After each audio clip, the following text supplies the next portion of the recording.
This is Sultana's Dream. Begum রোকেয়ার গল্প Sultana's dream নিয়ে একই নামে অ্যানিমেটেড পূর্ণদৈর্ঘ্য চলচ্চিত্র নির্মাণ করেছেন স্পেনের নির্মাতা ইসাবেল এরগেরা।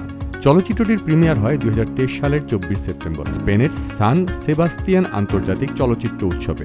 এবার বাংলাদেশের দর্শকদের জন্য সিনেমাটি নিয়ে এসেছে স্টার সিনেপ্লেক্স। শুক্রবার থেকে স্টার সিনেপ্লেক্সের ঢাকা ও চট্টগ্রামের 5 শাখায় সিনেমাটি দেখা যাবে। সুলতানাস ড্রিম বেগম রোকেয়ার একটি উপন্যাস। 1905 সালে ব্রিটিশ ভারতের মাদ্রাজ থেকে প্রকাশিত দ্য ইন্ডিয়ান লেডিস ম্যাগাজিনে প্রথম প্রকাশিত হয় সুলতানাস ড্রিম। নিজের এই লেখাটি পরে সুলতানার স্বপ্ন নামে বাংলায় অনুবাদ করেন রোকেয়া সাখাওয়াত হোসেন। তারও 100 বছরের বেশি পরে 2012 সালে নয়াদিল্লির এক আর্ট গ্যালারিতে সুলতানাস ড্রিমের একটি কপি ইসাবেল এরগেরার নজরে পড়ে। Did you come with your husband? Not at all.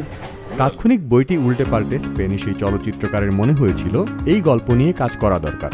বিভিন্ন জায়গায় মানুষের কাছে এই গল্পের তাৎপর্য পৌঁছে দেওয়ার দরকার, যার চূড়ান্ত পরিণতি অ্যানিমেটেড ছবি এল সুয়েনো দে লা সুলতানা বা সুলতানাস ড্রিম।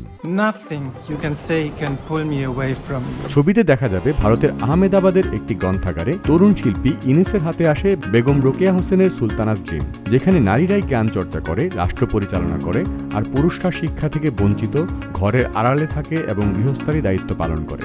এই কাহিনীতে মুগ্ধ হয়ে ইনেস ভারতের নানা প্রান্তে বেরিয়ে পড়ে লেডিল্যান্ডের খোঁজে।